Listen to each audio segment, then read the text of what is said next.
Good morning दोस्तों, आप लोगों का स्वागत है। आज ये हमारी पहली वीडियो है।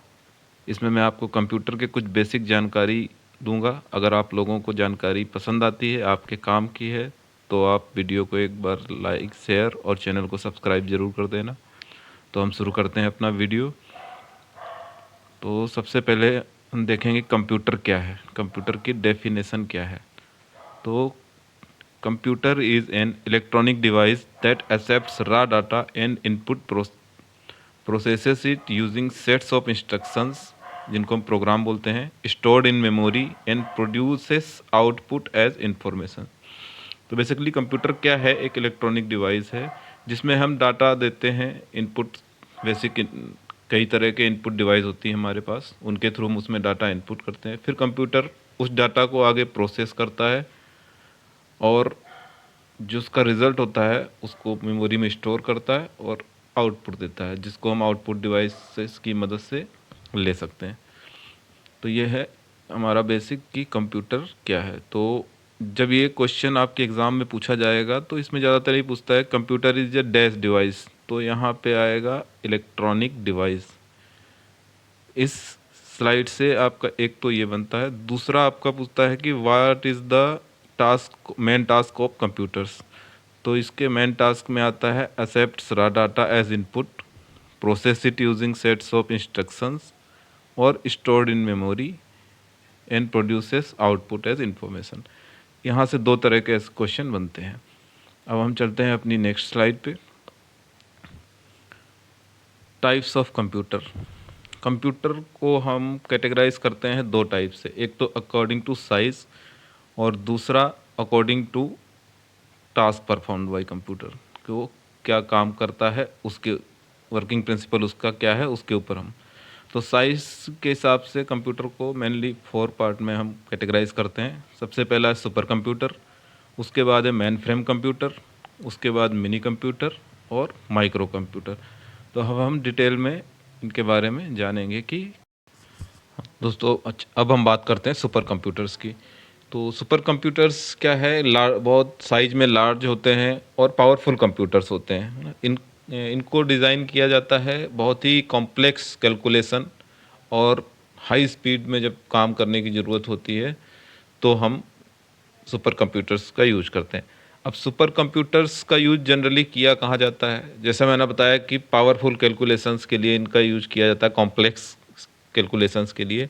तो इनका उपयोग होता है साइंटिफिक सिमुलेशंस में, वेदर फोरकास्टिंग में, क्लाइमेट चेंज में, न्यूक्लियर मॉडलिंग में, है ना। तो ऐसे बड़े बड़े टास्कों के लिए इन कंप्यूटर का यूज़ किया जाता है। और ये कंप्यूटर मतलब इतने बड़े होते हैं कि एक बहुत बड़े बड़े हॉल्स में ये आते हैं। जैसे आपकी फ़ोटो में देख सकते हैं कि ये पूरा मिला के एक सुपर कंप्यूटर है, कोई ये कई कंप्यूटर नहीं है, ये सिर्फ मिला के टोटल एक सुपर कंप्यूटर है। तो जब हमें बहुत कॉम्प्लेक्स कैलकुलेशंस की ज़रूरत पड़ती है तब हम इसका यूज करते हैं। अब यहाँ से साथ साथ में हम ये भी डिस्कस करते जाते हैं कि क्वेश्चन कैसे बनता है ना। तो यहाँ से क्वेश्चन में ज़्यादातर पूछा जाता है कि सुपर कंप्यूटर्स की स्पीड हम किस में मापते हैं। तो सुपर कंप्यूटर की जो स्पीड है वो हम फ्लॉप्स में नापते हैं। ये क्वेश्चन कई बार आया हुआ है, इसलिए इसको इम्पोर्टेंट आप टिक कर लीजिए। ये कई एग्ज़ामों में ये क्वेश्चन पूछा गया है। उसके अलावा पूछा जाता है कि इनमें से कौन सा सुपर कंप्यूटर का यूज है या इनमें से कौन सा सुपर कंप्यूटर का यूज नहीं है। तो आपको मैंने बता दिया है कि ये कहाँ कहाँ यूज होता है ना। जैसे साइंटिफिक यूज में होता है, उसके बाद वेदर फोरकास्ट में, है ना, क्लाइमेट रिसर्च में, न्यूक्लियर मॉडलिंग में, जो बड़े बड़े टास्क होते हैं बड़े लेवल के, वहाँ यूज होता है। तो ये दो तरह के क्वेश्चन यहाँ से बनते हैं। अब हम चलते हैं अपनी अगली कैटेगरी में। अगली कैटेगरी है हमारी मेन फ्रेम कंप्यूटर्स। जैसा कि आप देख रहे हैं स्लाइड में, मेन फ्रेम कंप्यूटर क्या है? Main frame are large powerful machines capable of handling massive amount of data simultaneously.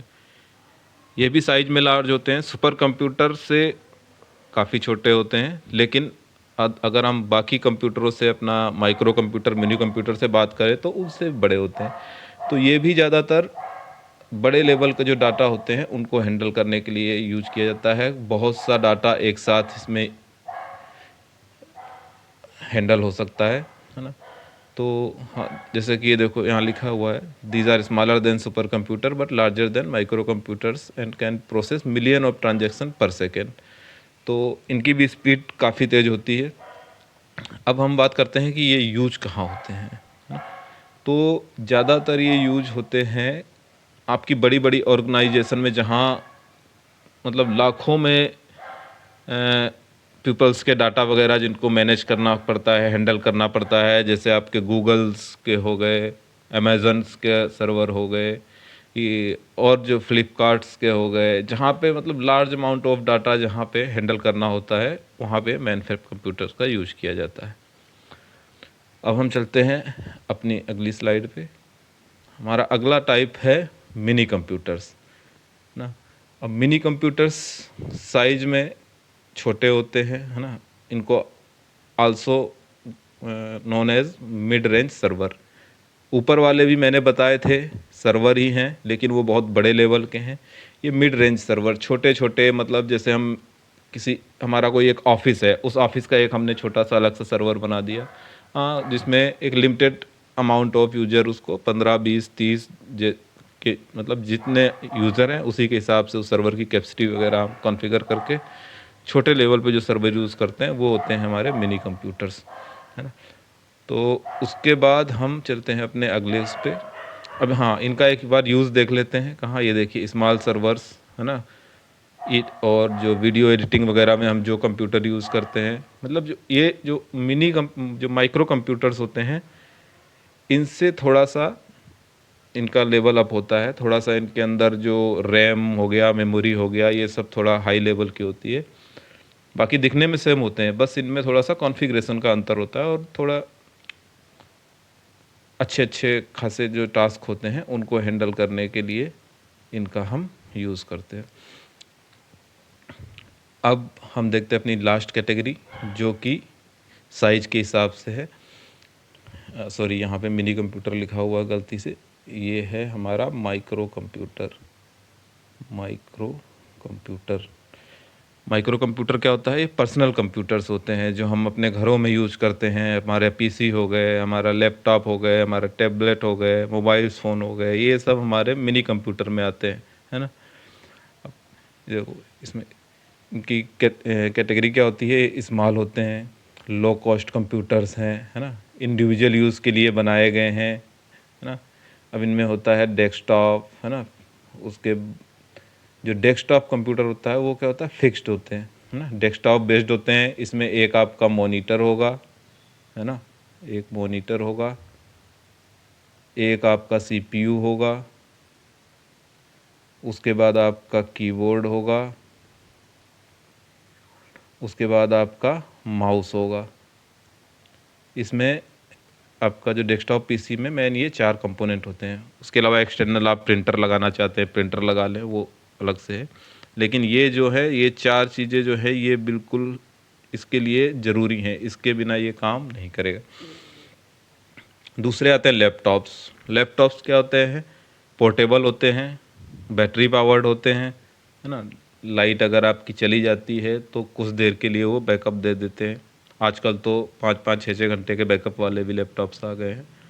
तो इनमें कीबोर्ड, माउस आपका सब इनबिल्ट होता है, तो इसमें आपको कोई अलग से एसेसरीज़ की ज़रूरत नहीं पड़ती है। दूसरा टैबलेट। टैबलेट भी लैपटॉप, मतलब लैपटॉप से छोटा और मोबाइल से बड़ा होता है ना। तो ये भी एक कॉम्पैक्ट डिवाइस है, आप हैंडल कर सकते हैं, इसको कैरी कर सकते हैं आराम से, और इसका बैटरी बैकअप काफ़ी अच्छा खासा होता है। उसके अलावा एक होती है वियरेबल कंप्यूटर्स। वियरेबल कंप्यूटर्स क्या है? जितनी भी हमारी वियरेबल डिवाइस आती हैं, जैसे आपकी हो गई स्मार्ट वॉच, है ना, स्मार्ट वॉच हो गई आपकी। उसके बाद आपकी एक होती है फिटनेस रिंग आती है आजकल, रिंग टाइप की जो हम पहनते हैं, वो हो गई। तो ये सब वियरेबल्स में है, स्मार्ट वियरेबल्स हम बोलते हैं इनको। तो ये भी कंप्यूटर का ही, मिनी कंप्यूटर्स का ही एक रूप है ना। तो ये हो गए हमारे साइज के हिसाब से हम कंप्यूटर को कितने भागों में कैटेगराइज कर सकते हैं। अब देख लेते हैं हम अकॉर्डिंग टू वर्क या अकॉर्डिंग टू वर्किंग प्रिंसिपल हम कंप्यूटर को कितने तरह से कैटेगराइज कर सकते हैं। तो हम बेसिकली 3 तरह से कैटेगराइज करते हैं, एनालॉग, डिजिटल एंड हाइब्रिड। तो एनालॉग जो होता है वो कंटिन्यूस सिग्नल में काम करता है। कंटिन्यूस सिग्नल क्या होता है, जैसे आपने देखा होगा, हम लोगों ने पढ़ा है फ्रीक्वेंसी, है ना। तो फ्रीक्वेंसी का ग्राफ कुछ ऐसे बनता है ये। तो ये इसको हम बोलते हैं कंटिन्यूस सिग्नल। ये कहीं ब्रेक नहीं हो रहा है, ये प्लस में जाएगा फिर माइनस में जाएगा फिर प्लस में जाएगा माइनस में जाएगा, पर ये कहीं ब्रेक नहीं होगा। तो इसको हम बोलते हैं कंटिन्यूस सिग्नल, है ना। इसकी एक्यूरेसी कम होती है ना। और इनका यूज़ हम कहाँ करते हैं, जैसे हम आपने देखा बाइक में जो पहले नीडल वाले स्पीडोमीटर आते थे, वो आपका एनालॉग कंप्यूटर का उदाहरण है ना। प्लस जो थर्मामीटर आपका पहले मरकरी वाला आता था, पारा वाला, वो भी आपका एनालॉग कंप्यूटर का ही एग्जाम्पल है। अभी आजकल तो स्पीडोमीटर भी डिजिटल आ गया और थर्मामीटर भी डिजिटल आ गया। अभी ये डिजिटल कंप्यूटर में हम आते हैं। डिजिटल क्या होता है, डिजिटल बाइनरी में काम करता है, और बाइनरी में 2 ही होते हैं, 0 या 1, है ना। इसलिए इसको हम क्या बोलते हैं, डिस्क्रीट भी बोलते हैं, डिस्क्रीट सिग्नल, है ना। डिस्क्रीट सिग्नल भी बोलते हैं इसको एनालॉग को कंटिन्यूस सिग्नल, नीचे वाले को डिस्क्रीट सिग्नल, क्योंकि ये कंटिन्यूस नहीं है, ब्रेक होता है तो 0 है या 1 है, बीच का पोर्शन नहीं है। इसमें देखिए यहाँ 0 है, यहाँ बीच में भी है ना, ये कंटिन्यूस है। लेकिन इसमें या तो आपका, जैसे मान लीजिए इसका ग्राफ रिप्रेजेंटेशन कैसा होगा, ये या तो आपका यहाँ से यहाँ तक 0 हो गया, फिर यहाँ से यहाँ तक आपका 1 हो गया, फिर ये 0 हो गया, फिर 1 हो गया, या हो सकता है लगातार 2 1 ही हो जाए, या लगातार 2 0 हो जाए, लेकिन कंटिन्यू नहीं है ये बीच इसीलिए इसको हम डिस्क्रीट सिग्नल बोलते हैं। तो याद रखना, डिजिटल हमेशा बाइनरी में काम करता है, 0 एंड 1 में, ठीक। उसके बाद आते हैं हाइब्रिड। जैसा कि हाइब्रिड आपका नाम है ना, हाँ, हाइब्रिड से पता चलता है कि डिजिटल एनालॉग दोनों का कॉम्बिनेशन है। इसकी भी एक्यूरेसी हाई होती है, लेकिन ये कुछ स्पेशल पर्पस के लिए हम इसको यूज करते हैं, है ना। जैसे एरोस्पेस में, साइंस में आपने देखा होगा, हमारा जो ईसीजी मशीन होता है वो भी हाइब्रिड कंप्यूटर के कैटेगरी में आता है। तो ये हमारा हो गया अकॉर्डिंग टू वर्क के हिसाब से कि हम कंप्यूटर को कितने भागों में बांट सकते हैं। अब ये देखिए, ये एक बेसिक स्ट्रक्चर होता है कंप्यूटर का, है ना। कंप्यूटर के अंदर क्या क्या कंपोनेंट होते हैं, तो अब हम इसको थोड़ा सा समझेंगे। हो सकता है मेरे समझाने के तरीके में थोड़ी सी, क्योंकि पहला वीडियो है तो उतना फ्लुएंसी नहीं है, लेकिन मैं कोशिश करूँगा कि आपको समझ में पूरा आए, है ना। तो देखिए, जैसा मैंने बताया था, कंप्यूटर में आपके 3 मेन पार्ट हो गए। एक तो इनपुट, है ना। दूसरा उसका प्रोसेसिंग यूनिट, जिसको हम बोलते हैं कंट्रोल यूनिट, जिसके अंदर पूरा प्रोसेस होता है। उसके बाद होता है एक मेमोरी यूनिट, जिस स्टोरेज यूनिट, है ना। उसके बाद होता है आपका आउटपुट, है ना। तो इनपुट क्या होता है, जो भी आपका इक्विपमेंट हो गया, आपके डिवाइसेस हो गए, जिससे हम कंप्यूटर के अंदर डाटा इंसर्ट कर सकते हैं, डाटा कंप्यूटर के अंदर डाल सकते हैं, जिससे कंप्यूटर डाटा एक्सेप्ट करता है, उसको हम बोलते हैं इनपुट यूनिट, है ना। अब उसमें हमारा माउस आता है, कीबोर्ड आता है ना, माइक्रोफोन आता है, क्योंकि हम जो कुछ बोलेंगे वो जाके कंप्यूटर में रिकॉर्ड होगा, तो वो भी एक इनपुट का ही तरीका हो गया ना, माइक्रोफोन हो गया। तो ये सब हमारे इनपुट डिवाइसेस हैं। फिर हम आते हैं आउटपुट डिवाइस में। कंप्यूटर के अंदर से डाटा यूज़र बाहर, जो भी डाटा बाहर लेगा वो आउटपुट डिवाइस के थ्रू ही लेगा, और कोई तरीका उसको लेने का है नहीं, है ना। तो आउटपुट यूनिट क्या हो गई, जिससे हम कंप्यूटर से डाटा आउट करते हैं, वो है हमारी आउटपुट। उसमें क्या हो गई, मॉनिटर, है ना। मॉनिटर में हमें क्या प्रोसेस हुआ, क्या रिजल्ट हुआ, वो दिखाई देता है, जिसको वहाँ से हम मतलब डाटा ले सकते हैं। तो इसलिए मॉनिटर भी हमारा आउटपुट डिवाइस है। प्रिंटर से प्रिंट आउट, है ना, हार्ड कॉपी के रूप में हम अपना निकाल सकते हैं डाटा।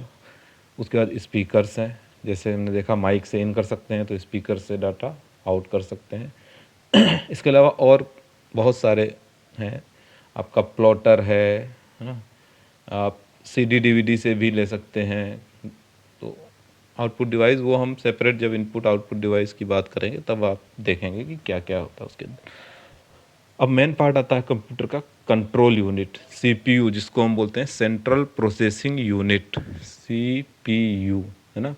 अब उसके अंदर क्या क्या होता है, ये जो पूरा है आपका ये सीपीयू है, ये जो आपका बॉक्स दिख रहा है। अब इसके अंदर मेनली 3 चीज़ें होती हैं, एक तो कंट्रोल यूनिट है ना, एएलयू और इंटरनल मेमोरी। कंट्रोल यूनिट क्या होता है, कंप्यूटर प्रोसेस जो भी प्रोसेस करता है, प्रोसेस का काम कंट्रोल यूनिट ही करती है। आपके पेरिफेरल को कंट्रोल करना, जो उसके साथ में आपके कीबोर्ड, माउस, प्रिंटर, ये सब है ना, उसके अलावा प्रोसेसिंग का पूरा काम ये आपकी कंट्रोल यूनिट ही करती है। उसके बाद आता है एएलयू। एएलयू क्या होता है, एएलयू का फुल फॉर्म होता है अरिथमेटिक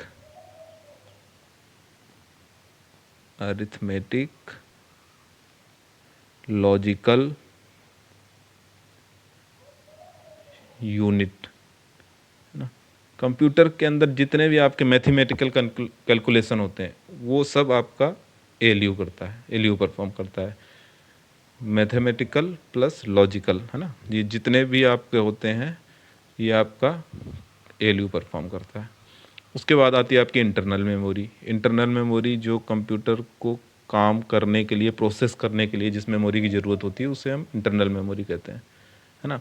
एक्सटर्नल मेमोरी तो हम डाटा सेव करने के लिए या है ना, डाटा एक जगह से दूसरी जगह कैरी करने के लिए हम एक्सटर्नल मेमोरी का यूज करते हैं। लेकिन इंटरनल मेमोरी वो है जो आपके कंप्यूटर को काम करने के लिए ज़रूरी मेमोरी है ना। इसमें आपका रैम आता है, फिर आपका रोम आता है ना।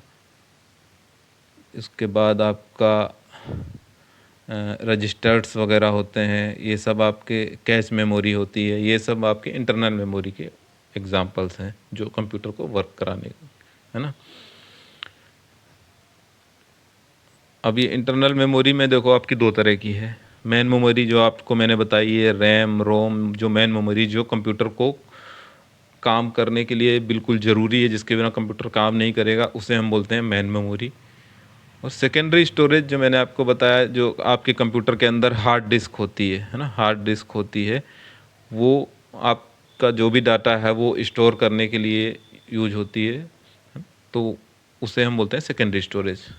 तो जो ये मेन मेमोरी होती है, जो ये प्राइमरी स्टोरेज जिसको हम बोलते हैं, ये वोलेटाइल होता है नेचर में ना, मतलब ये हमेशा नहीं रहता। जब तक आप काम कर रहे हैं कंप्यूटर में तब तक ये है, आपने कंप्यूटर स्विच ऑफ कर दिया तो ये डिलीट हो जाएगी।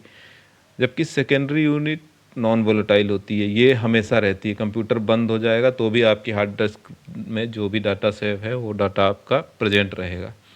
तो इसलिए इसको सेकेंडरी स्टोरेज बोलते हैं और उसको प्राइमरी या मेन मेमोरी बोलते हैं। तो ये हमने समझा कि कंप्यूटर कैसे फंक्शन करता है ना। अब देखिए इनपुट डिवाइस की बात करते हैं, क्या क्या होती है ना। कीबोर्ड हो गया, आपका टच स्क्रीन हो गया जिसके थ्रू आप डाटा इनपुट कर सकते हैं कंप्यूटर में। स्कैनर हो गया है ना, मान लो कोई हमें इमेज या रिटन टेक्स्ट है, हार्ड कॉपी है, उसे हमें कंप्यूटर में एंट्री करना है तो स्कैनर के थ्रू स्कैन करके हम एंट्री कर सकते हैं। माउस हो गया है ना, माउस की मदद से हम, जैसे कि आपने देखा होगा जो हम बैंक वगैरह की साइट पे जब जाते हैं तो वो हमें एक वर्चुअल कीबोर्ड देते हैं, है ना। तो उस कीबोर्ड से हम एंट्री कैसे कर सकते हैं, माउस के थ्रू कर सकते हैं, है ना। और भी बहुत सारे राइट क्लिक, लेफ़्ट क्लिक, ये सब ऑप्शन माउस में मिलते हैं जिसके ज़रिए हम उसमें इनपुट दे सकते हैं। उसके बाद हमारा माइक है ना, माइक से हम अपनी वॉइस को कंप्यूटर में इंसर्ट कर सकते हैं। कैमरा है, कैमरे के थ्रू हम अपना वीडियो कंप्यूटर में इंसर्ट कर सकते हैं। तो ये सब आपके हो गए इनपुट डिवाइस, ठीक है। अब हम चलते हैं आउटपुट डिवाइस देखते हैं। ये देखिए इस वीडियो में आपको अच्छे से समझ में आ जाएगा कि और क्या क्या होते हैं। देखिए इनपुट डिवाइस में आपका कीपैड है, ऑप्टिकल पेन है ना। ऑप्टिकल पेन हो गया, जो आपने देखा होगा टैब वगैरह में हम पेन यूज़ करते हैं कुछ लिखने के लिए, कुछ काम करने के लिए, है ना। उसके बाद जॉयस्टिक है, जॉयस्टिक का यूज़ कहाँ होता है, ये आपने देखा होगा जो बड़े बड़े जो गेम की मशीनें होती हैं, है ना, जो हम गेम पार्लर्स वगैरह में जाते हैं जहाँ हमें बड़े बड़े टर्मिनल्स देखने को मिलते हैं गेम खेलने के लिए, वहाँ ये जॉयस्टिक का यूज होता है एज ए रिमोट गेम को कंट्रोल करने के लिए। फिर स्कैनर मैंने बताया आपको, इमेज या रिटन डॉक्यूमेंट जो है उसको स्कैन करके कंप्यूटर में इन करने के लिए।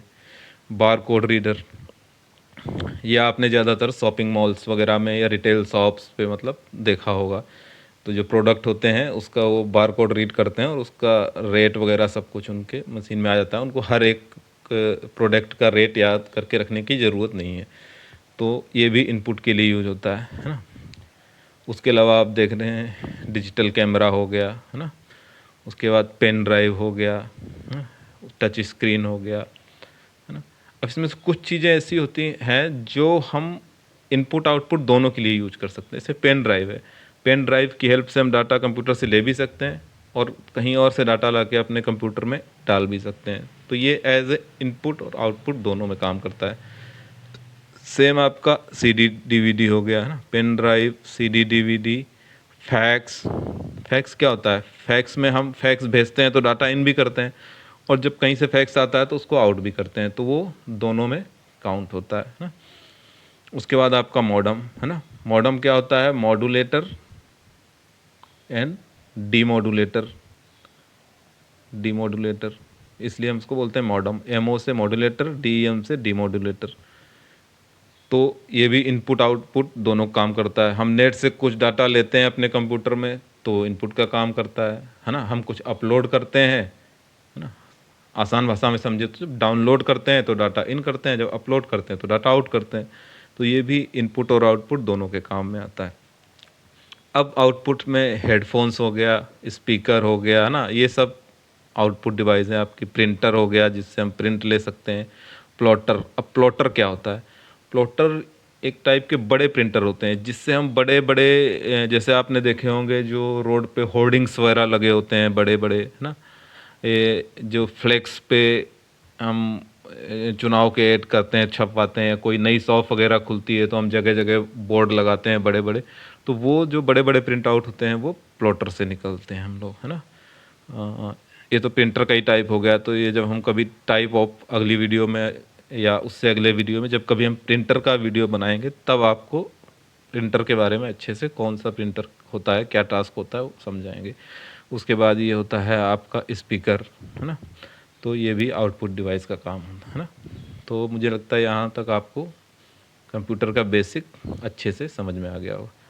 अब कंप्यूटर का यूज़ कहाँ करते हैं? तो ये देखिए, ये कंप्यूटर्स के यूजेस हैं। इसके अलावा भी बहुत सारे यूज़र हैं लेकिन ये मेन यूज़ हैं। एक तो कम्युनिकेशन के लिए, है ना। कम्युनिकेशन में हम अपना, जैसे आपने देखा होगा, हम मेल भेजते हैं, है ना। उसके बाद चैटिंग करते हैं, ये सब हमके कम्युनिकेशन यूज़ हो गए। इंजीनियरिंग में कंप्यूटर का यूज़ होता है ना। बुक पब्लिशिंग में कंप्यूटर का यूज़ होता है। पर्सनल यूज़ जो हम करते हैं अपना टिकट बुक करने के लिए, कुछ रिचार्ज करने के लिए, कुछ जो भी पर्सनल जितने भी हमारे यूज़ हैं वो सब। अकाउंटिंग पर्पज़ से कंप्यूटर का यूज़ होता है ना। उसके बाद मेडिसिन में यूज होता है कंप्यूटर का। बैंक बिना कंप्यूटर के आजकल तो पॉसिबल ही नहीं है ना। उसके बाद गेम्स के लिए, एंटरटेनमेंट के लिए, एजुकेशन के लिए, ये कंप्यूटर के कुछ मेन जो हमारे यूज़ हैं।